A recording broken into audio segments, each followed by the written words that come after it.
Salut à tous et bienvenue sur ce podcast Atomic Leaders. Je suis Romain Tisnet, je suis le fondateur de Talentpleurs, une société qui accompagne les organisations et les talents sur tous les sujets people et du leadership. Ce podcast, d'où ça vient? En fait, avec Clément Trinquart et Florent Cochet, mes associés sur Club Trust, on a lancé un podcast vidéo, le Talent Club, que je t'invite à suivre sur YouTube et LinkedIn. En faisant cet exercice, je me suis dit que ça pourrait être sympa d'avoir un format un peu plus court en audio pour interviewer des managers et des leaders du quotidien, pour documenter tous les apprentissages et puis surtout leurs best practices qui nous font avancer et justement qui nous font progresser. Et c'est là que ce podcast est né. Atomic Leader, le podcast, c'est parti.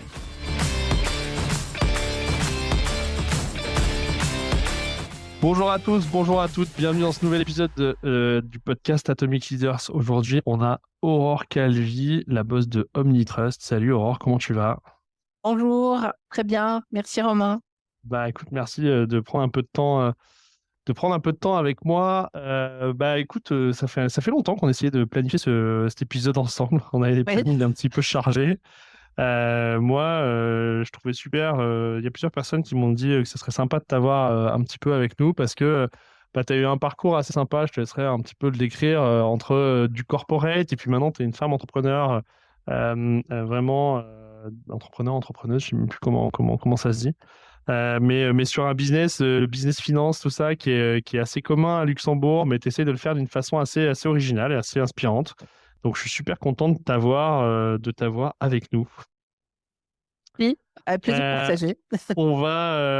alors, tu connais globalement le podcast. Il va y avoir des premières questions sur tes convictions, ton histoire, etc. Après, donc les auditeurs ne le voient pas, mais il y a la fameuse roue de la fortune qui fait que on va avoir pas mal de questions qui vont défiler. On essaie de répondre le plus straightforward pour donner un maximum de réponses et de valeur à l'audience.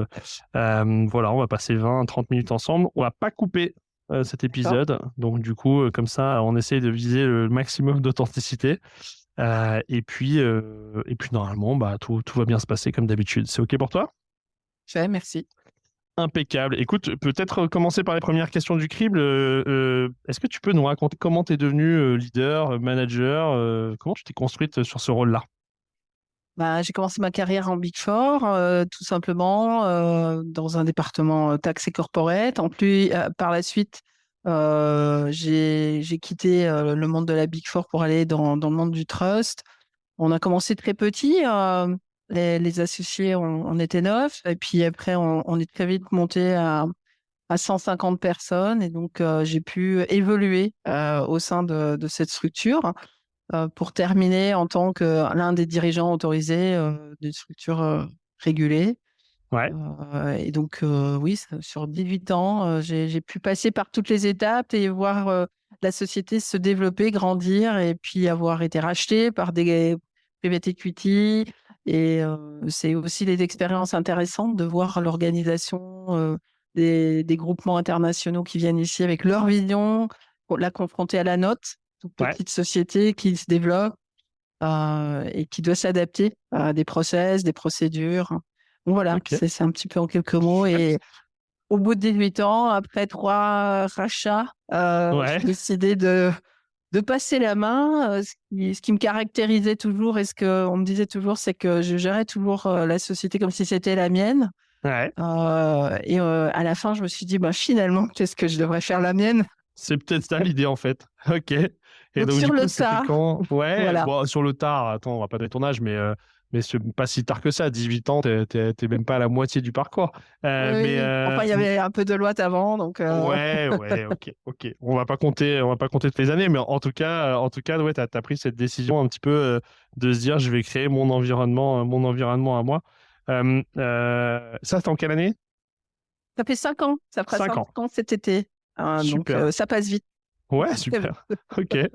Et alors, c'est intéressant, c'est une bonne transition sur la deuxième question. En fait, souvent, les gens qui créent leur société, ils ont des convictions un petit peu propres sur ces sujets. Ça serait quoi, toi, tes grandes convictions, les grandes taglines d'Aurore sur la partie management, leadership et tout, ça serait quoi?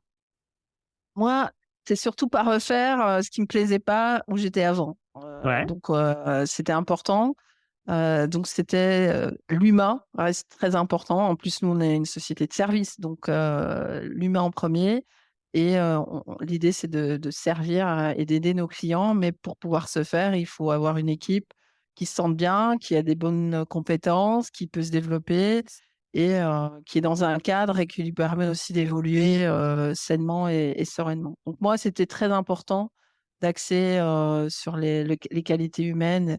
Donc voilà, c'était l'idée par l'exemple. C'était aussi proposer aux équipes d'avoir une vision Ouais. sur leur carrière, Ok. sur ce qu'on attendait sur eux, Ok. et leur permettre également d'évoluer, donc de faire des plans de formation, de leur donner accès à des formations, de les accompagner, de les écouter. Ouais.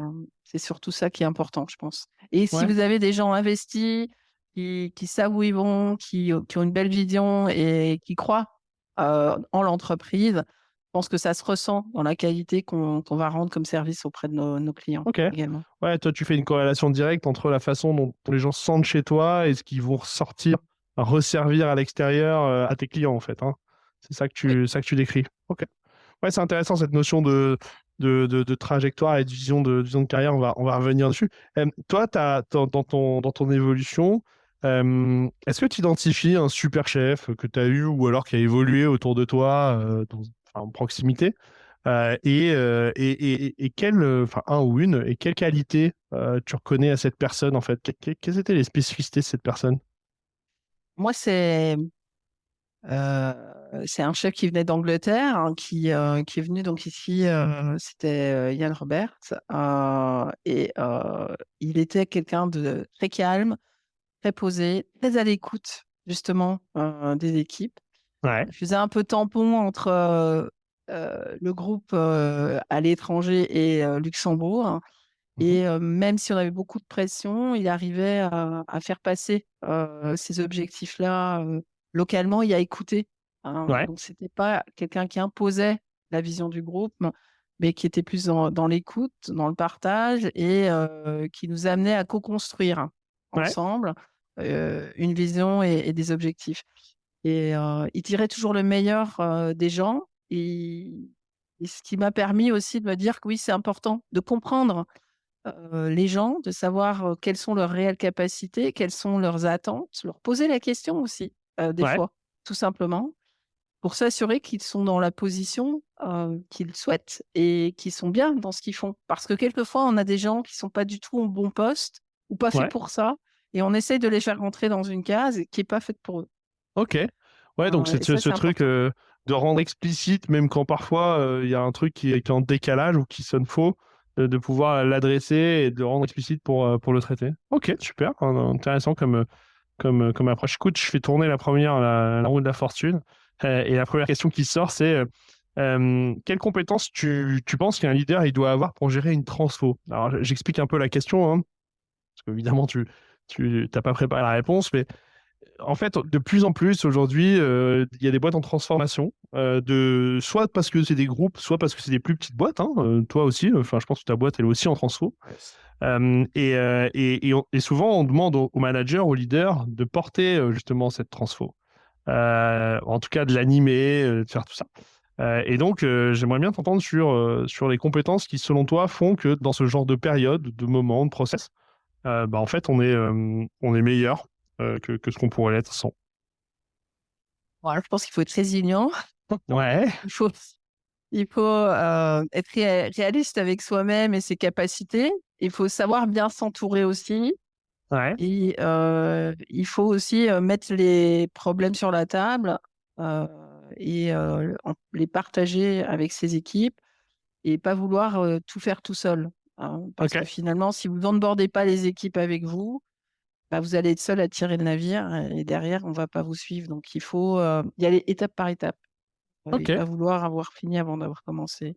ouais. J'aime bien la notion de réaliste, le petit choc de réalité sur Voilà. finalement où j'en suis ou pas, qu'est-ce qu'on est vraiment capable de faire. Ok, sympa. La prochaine question, c'est quoi ton rapport à l'erreur? Tu Moi, vois, l'erreur, souvent, tout le monde peut en ouais, faire. ouais, Franchement, il y a que celui qui fait rien qui en fait pas. ok, Donc voilà, on est des êtres humains et c'est ce qui nous différencie de la machine, je dirais. On peut faire des erreurs. Maintenant, ce qui est important, c'est de le reconnaître, de tout de suite le dire et d'en tirer les leçons. en fait. Ouais. Qu'est-ce qui a fait que j'ai fait cette erreur? Qu'est-ce qui a amené à ce qu'on fasse cette erreur? Et qu'est-ce qu'on peut mettre en place pour que ça se reproduise surtout pas? En fait, c'est en retirer les leçons et en sortir grandi. Ok, ok. Euh, la question d'après, alors c'est marrant, elle arrive un peu au hasard, mais la question d'après, c'est manager petite boîte, manager grosse boîte, quelle différence? Est-ce que toi, Pour tu l'avoir perçois... vécu pour Ouais, l'avoir voilà, vécu, alors c'est du pas coup, c'est pareil. ça. Parce que nous, on a commencé, tout petit et on est monté et on peut plus faire le même, management, parce qu'on n'a pas le même nombre de ressources. Moi, je vous dirais que quand, on avait 150 personnes, c'était plus facile à gérer que quand on est plus petit, parce Ok, que vous avez de la ressource, et que vous allez être moins, déstabilisés si vous avez 1 ou 2 personnes qui vont pas être là. Ça dépend de la taille de vos sociétés. On n'a pas toujours des binômes ou des backups dans toutes les fonctions. Ça dépend le type de ouais, service que vous rendez. Donc du coup, vous avez en étant petit, vous devez quand même avoir cette capacité et à devoir pouvoir avoir des personnes qui ont plusieurs casquettes. Tandis que ouais, quand vous commencez à être grand, vous pouvez avoir des vrais spécialistes parce que finalement, il y aura toujours des backups. Petit et ok, grand, c'est pas le même style de management, en tout cas au niveau des clients.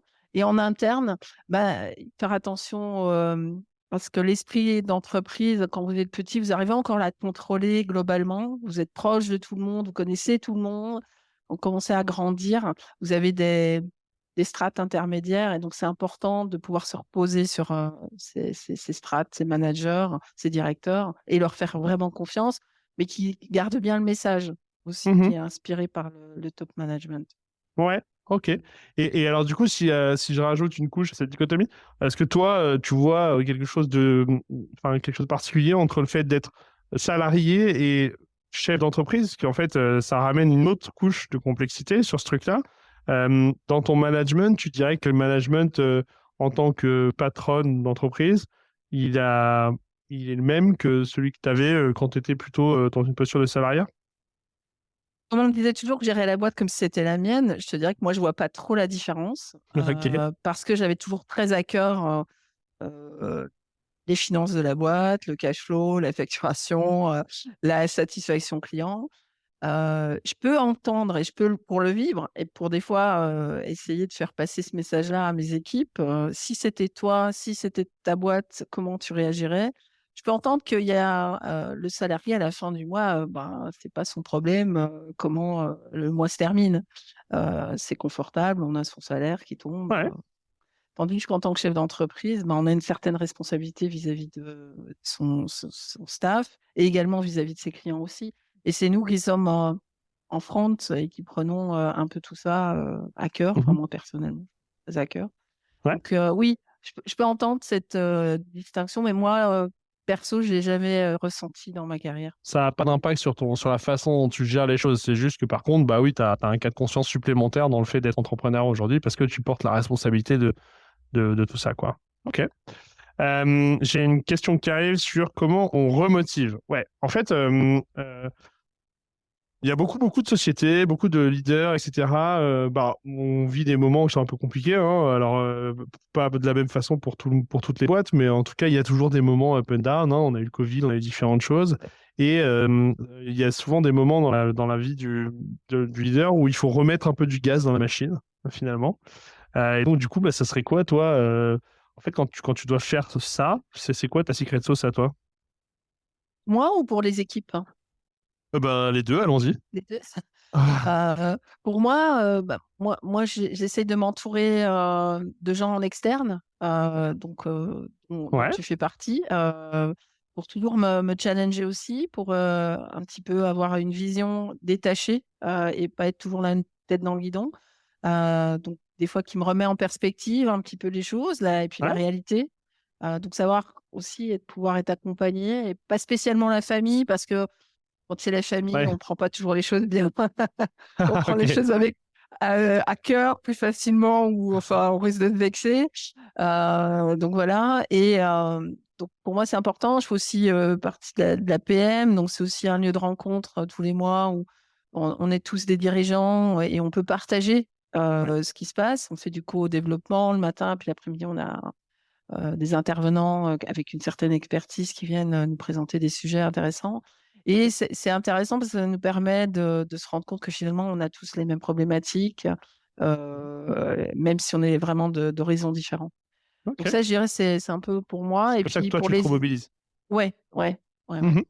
Et les équipes, c'est être proche d'eux, c'est de sentir les choses, c'est de voir tout de suite quand ça commence un peu à être down, c'est avoir des échanges avec vos équipes, avec vos managers, et puis parler, discuter, qu'est-ce qui se passe? Ça peut être une personne qui est down, et puis on lui laisse la parole et on lui explique que ça peut arriver. Enfin voilà, on a tous des jours Mhm. avec et des jours sans, mais il faut pas les accabler, il faut rester à l'écoute. Et puis et on fait des petits événements aussi, on essaye de créer en dehors de l'entreprise une certaine cohésion d'équipe et un partage. Ouais. Et ça permet aussi de faire des choses un peu en dehors, de mieux se connaître. Ok. On essaie de Ouais, faire ça régulièrement. c'est effectivement cette espèce de double. Ta méthode, c'est un double truc avec plus de proximité et plus de collectif, quoi. Plus de moments. C'est ça, hein? Ouais. Ok. J'ai une question sur le rôle de manager de manager. En fait, dans ton rôle, tu as des managers en dessous de toi et donc finalement, c'est pas tout à fait la même chose quand tu es un cran au-dessus de Mhm. cette couche-là. Et souvent, moi, je suis approché par des gens qui justement ont des N-2 ou N-3 et qui me disent, ouais, je sais pas trop comment je peux finalement me positionner, accéder à ces personnes-là, enfin être présent pour ces personnes-là sans bypasser la personne qui est au milieu, etc. Toi, comment tu t'organises ou tu vis ça, ce rôle-là, toi, dans ton job? Moi, j'essaie de faire attention quand même à le conserver dans la mesure du possible, parce que si j'ai un N-1 et que lui, il a aussi quelqu'un en dessous de lui, le bypasser, ben, ça le décrédibilise, et ça peut être mal perçu. Et puis après, il risque d'être bypassé par son manager.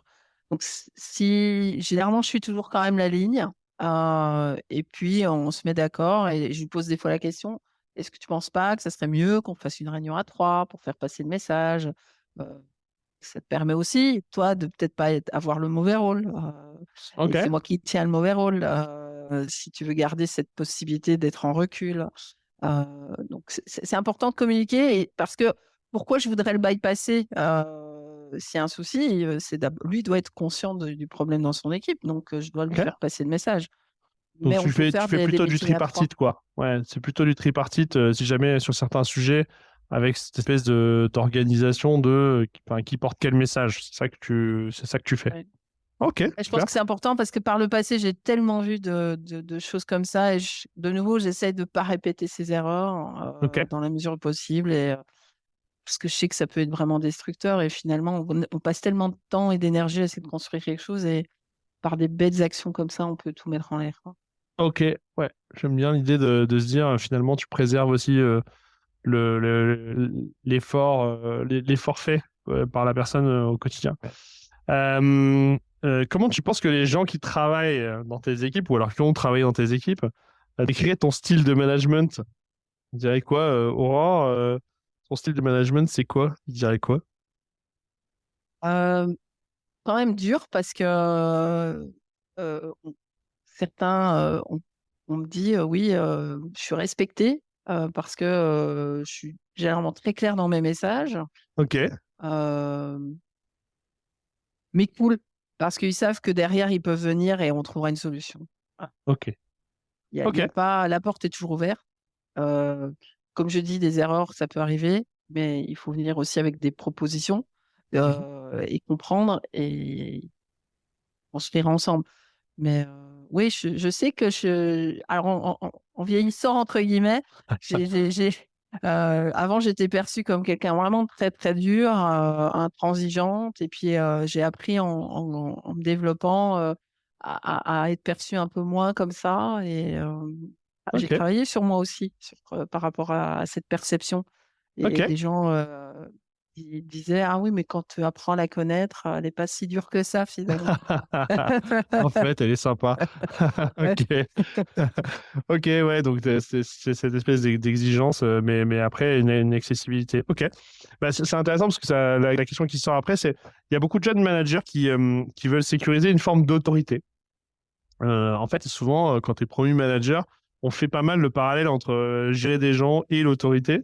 C'est quoi, toi, ton rapport à l'autorité, justement, à ton niveau ou en général? Comment tu gères ce truc d'autorité? C'est drôle, moi, ici, on se tutoie dans les bureaux et des fois, je vois où l'ancien management demandait aux gens qu'on les voit parce que ça mettait déjà une barrière. Mhm, Moi, ce genre de choses, je trouve que c'est pas nécessaire. Pour moi, l'autorité, elle vient par d'autres choses que ça. Ça doit être aussi par son style, par ce qu'on met en place, qu'on met en œuvre. L'autorité par la peur, je pense que ça donne rien de positif parce que c'est mhm, là que les gens cachent des choses, posent pas de questions et puis venir bosser avec la boule au ventre, c'est pas intéressant. mhm, Je pense que l'autorité, c'est mettre des règles en place, enfin c'est les partager, mettre les limites, savoir les faire respecter, remettre les mhm, gens s'ils sont sortis, je dirais un peu de la ligne, le faire, mais pas le faire en se faisant des exemples dans des open space, par exemple. C'est pas le genre mhm, de choses qu'il faut faire. Euh, mais ça se construit et ça doit être dans la positif. Euh, mhm, et ça s'apprend. Et je pense qu'il est le plus difficile, c'est quand vous avez un senior qui devient manager. Pour lui, c'est très difficile d'arriver à mettre cette barrière et à faire cette distinction. C'est là où on essaye de les accompagner. C'est ça que là, on a des coachs pour nos seniors quand ils montent de grade. mhm. Ils ont du coaching pour leur apprendre à essayer de s'imposer et de mettre des limites parce qu'ils deviennent le manager d'une équipe avec qui avant, ils étaient au même niveau ou avec qui le week-end ils vont faire un barbecue et le soir boire un verre. Ouais. Bah, c'est vrai qu'il y a quelque chose qui est un petit peu particulier dans ce rôle, surtout quand tu es promu dans la même équipe. Moi, j'ai une définition qui était intéressante là, de Igor Rottenbuller, là, de l'Institut Charles Rogman, qui disait l'autorité, c'est déjà reconnaître sa propre autorité et son fière autorité, son expertise, et accepter que cette expertise, cette autorité soit remise en cause de façon saine sans aller dans une forme de tentation de violence ou de pushback. Et donc, en fait, la combinaison des deux fait un truc qui, du coup, fait autorité et donne ce truc-là. Mais ça rejoint un petit peu ce que tu racontes. C'était quoi ton plus grand défi en tant que manager, tiens? Est-ce que tu te souviens d'un moment de vie, d'un moment de carrière, d'une situation, voilà, où en tant que manager, vraiment, ça t'a stretché sur ce que tu as dû gérer avec tes équipes? J'étais toujours celle, je dirais que j'étais un peu le bras armé des fois de mes boss pour être porteur de pas toujours les bonnes nouvelles. Ok. Et donc, oui, je devais avoir une casquette tant finance, des fois RH et des fois front. Le grand défi, ouais, c'était de licencier quelqu'un alors que finalement, j'avais qu'une interaction avec cette personne. C'est pas mon job, c'était pas dans mon service. Mais bon, il y avait personne qui avait le cran de le faire. Et donc, ouais. Alors Ok. là, c'était vraiment le truc où Horreur. c'est difficile parce qu'on n'a pas d'éléments. Ouais. Et moi, j'aime bien expliquer les choses, j'aime bien échanger Mhm. euh, et venir avec des éléments constructifs, mais personne ne voulait prendre cette tâche à cœur. Ça a été... Ok. Donc, Ok, c'est ouais. Donc, celle-là que j'aime pas trop parce que ça a été fait de façon pas toujours ouais. très, très propre, quoi. Donc, Ok. Ouais, je vois, effectivement, ça paraît un peu je suis à compliqué. l'origine du truc et que derrière, c'est moi qui ai porté le message et qui l'ai souhaité fortement. Et en plus, j'étais pas RH, donc c'est pas mon job, quoi. Mhm. Donc, Ok. Euh, Quand tu recrutes quelqu'un dans ton équipe, tu vois, dans la phase de recrutement, il y a des moments où tu parles plutôt en tant que futur superviseur, machin, et puis des fois en tant que leader. Qu'est-ce que tu dis à quelqu'un pour lui donner envie de rejoindre ton aventure? En fait, finalement, qu'est-ce que tu mets en avant de ton projet, de ta vision, de ces trucs-là, pour que quelqu'un se dise, allez, on y va, on se tape dans la main et j'y vais, je rejoins cette boîte. chez nous, c'est une grande famille. Si vous nous rejoignez, vraiment, vous faites partie d'une grande famille. On a des objectifs. Le client, on veut mettre le client au centre de la société et également vous. en tant que personne et votre développement aussi, c'est important. Mhm. Vous êtes ici, on va construire aussi votre développement ensemble, s'assurer que vous êtes au bon endroit. Euh, mais en contrepartie, je m'attends à ce que vous donniez le meilleur de vous-même, que vous soyez honnête, transparent, et on le sera également avec vous. Et on travaille dans un esprit positif et dans une bonne entente. Mhm. C'est vraiment important. Et moi, je leur dis toujours, hein, si vous n'avez pas un esprit positif, je garderai pas la personne.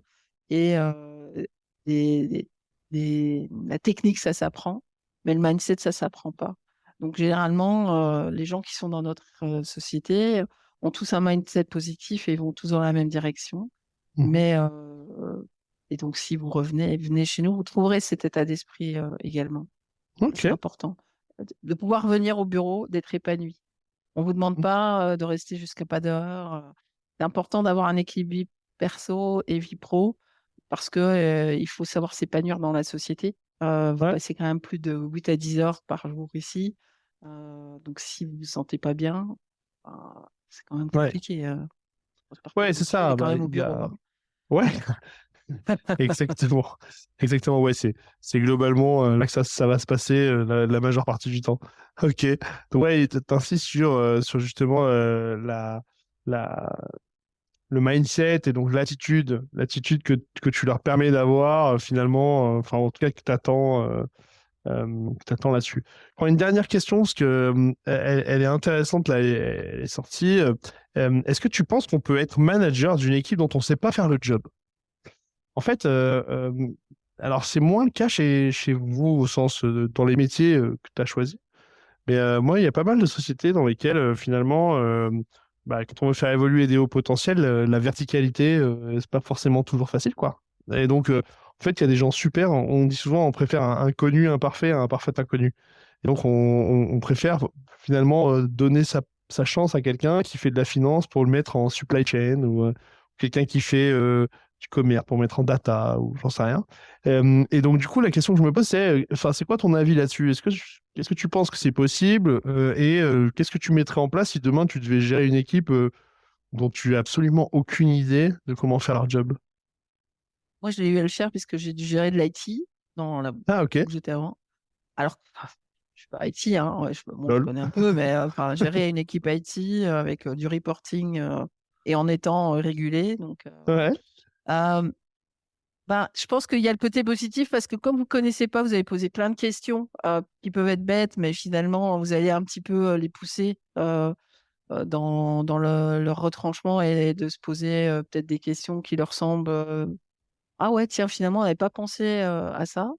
ouais, Euh, mais c'est également bien s'entourer. Ah, là, sur le coup, c'est vraiment avoir des gens qui sont des bons techniciens, qui parlent, qui arrivent à faire transmettre à des non-initiés quelque chose. Et moi, je pense que c'est positif et c'est pas impossible si on est bien entouré en dessous, bien sûr, hein. ok. Euh, et ça s'est très bien passé parce que je pense que je me souviens à l'époque, j'ai encore des contacts avec eux, ils étaient super contents parce que Ok. oui, je posais des questions, mais les techniciens, ils m'expliquaient, ça me semblait logique. Et manager, c'est pas juste. Dans ce cas-là, ici, c'est pas moi clairement qui allais leur expliquer la technique, hein. Ça, Mhm. Ouais, on est d'accord. probablement pas. Euh, mais bah, si j'avais un doute ou si je voulais du confort, ben oui, je faisais appel des fois à des externes pour avoir un deuxième avis, pour m'assurer que Ouais, finalement, bon, ce qu'ils disent, est-ce que ça tient vraiment la route?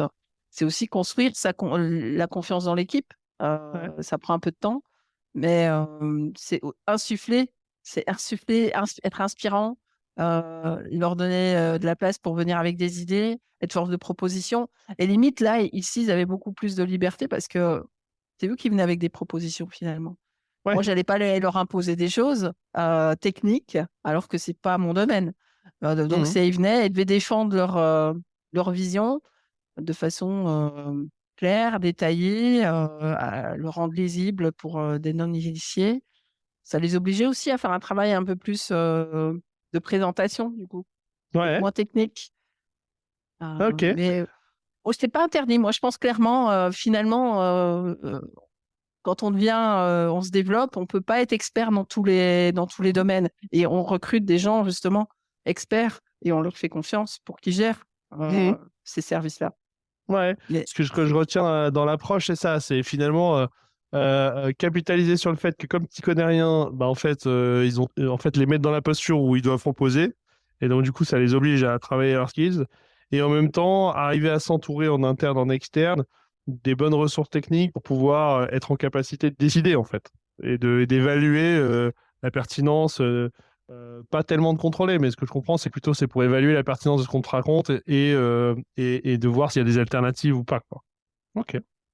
Ok, ouais, très clair. C'est sympa d'avoir ce point de vue-là.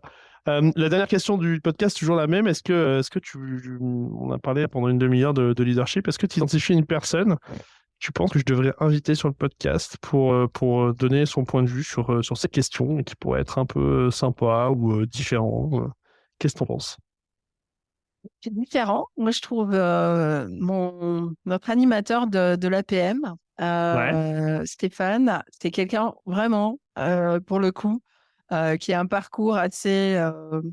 Il était réviseur d'entreprise, il avait sa société, il gère un journal également, et à côté de ça, il est coach et il est animateur d'un club APM. Et il a une passion qui est le clown. Et donc, et il essaye d'approcher de présenter l'univers du clown et d'en faire le parallèle dans la posture de leader et de management. Ok. Et franchement, c'est Ok. très déstabilisant. C'est très décalé, mais au final, il vous amène quand même à des endroits qu'on voit pas venir. Ok. Et oui, on a l'impression qu'il est un peu foufou, mais au bout du compte, c'est très calculé ce qu'il fait. Et Ok. il le fait avec beaucoup de. C'est un personnage. Franchement, c'est Ok. quelqu'un à rencontrer, je trouve. Ah bah écoute, chouette. Alors du coup, l'invitation est lancée. On va essayer de se mettre en contact après la diffusion du podcast pour pouvoir avoir cette personne avec nous. Avec plaisir de Super. vous Écoute, introduire. merci beaucoup, Aurore. C'était très sympa d'avoir ton point de vue là-dessus. Écoute, moi, c'est toujours intéressant. Euh, je retiens qu'en réalité, être leader entrepreneur ou être leader salarié, quand tu considères que c'est comme si c'était ta boîte, ça n'a pas de grande différence. Moi, en tout cas. Donc tu vois, ça c'est la tagline que je retiendrai comme ça en top of mind. Et puis bah écoute, merci beaucoup. À bientôt, on va se faire bientôt un drink avec tous les invités, donc ça sera super de t'avoir avec nous. Et puis bah merci à tous d'être allés jusqu'au bout de l'épisode et à bientôt pour un nouvel épisode. Bye bye, salut. Merci, au revoir.